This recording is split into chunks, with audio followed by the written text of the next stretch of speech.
ଯେମିତିକି ଏ ଚିତ୍ର ଦେଖୁଛନ୍ତି ଗୋଟେ ଭାଲୁ ମହୁ ଫେଣା ପାଖରେ ଛିଡ଼ା ହେଇଛି। ତ ମହୁମାଛିମାନେ ତାକୁ ନିଶ୍ଚିତ ମାରିଥିବେ। ତ ମହୁମାଛିମାନେ ତାକୁ କାହିଁକି ମାରିଲେ ସେ ଭାଲୁଟିକୁ ଆମେ ଗପ ପଢ଼ିଲେ ଆଜି ଜାଣିପାରିବା। ଭାଲୁ ଓ ମହୁମାଛି କଥା। ବଣ ଭିତରେ ଭାଲୁଟିଏ ଥିଲା। ସେ ବହୁତ ଶାନ୍ତ ଓ ସରଳ। ତା ନାଁ ବିଲୁ। ଦିନେ ସେ ମହୁ ଖାଇବାକୁ ମନ କଲା। ବଣ ସାରା ଖୋଜିଲା, ହେଲେ କେଉଁଠି ବି ମହୁ ଫେଣାଟିଏ ପାଇଲା ନାହିଁ।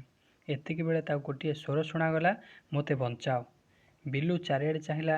ପାଖରେ ଥିବା ପୋଖରୀ ଭିତରେ ମହୁମାଛିଟିଏ ବୁଡ଼ି ଯାଉଥାଏ। ବିଲୁ ଗଛରୁ ପତ୍ରଟିଏ ଛିଣ୍ଡାଇ ତା ପାଖକୁ ପକାଇଦେଲା। ମହୁମାଛି କୂଳକୁ ଆସିଲା। ବିଲୁକୁ ଧନ୍ୟବାଦ ଦେଲା। ବିଲୁର ମହୁ ଖାଇବା କଥା ଶୁଣି ମହୁମାଛି କହିଲା, ମୁଁ ହେଲି ରାଣୀ ମହୁମାଛି। ତୁମେ ମୋ ସହ ଆସ, ମୁଁ ତୁମକୁ ମହୁ ଖାଇବାକୁ ଦେବି। ରାଣୀ ମହୁମାଛି ତା ମହୁ ଫେଣା ପାଖକୁ ନେଇଗଲା। ବିଲୁକୁ ସେଠି ଅଟକିବାକୁ କହିଲା। ଏତିକି ବେଳେ ଗୋଟିଏ ଦୁଷ୍ଟ ଭାଲୁ ସେଇ ବାଟ ଦେଇ ଯାଉଥିଲା। ବିଲୁକୁ ଦେଖି ସେ ତାକୁ ହଇରାଣ କରିବାକୁ ଭାବିଲା। ସେ ଗୋଟିଏ ଟେକା ଆଣି ମହୁମାଛିଙ୍କ ବସାକୁ ପକାଇ ଦେଇ ଗଛ ପଛପଟରେ ଲୁଚିଗଲା।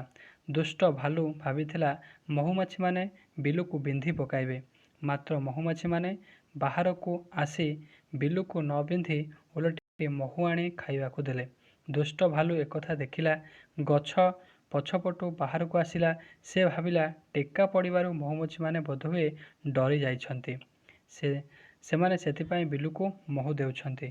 ଦୁଷ୍ଟ ଭାଲୁ କହିଲା, ଏ ମହୁମାଛିମାନେ ତୁମ ବସାକୁ ମୁଁ ଟେକା ପକାଇଛି।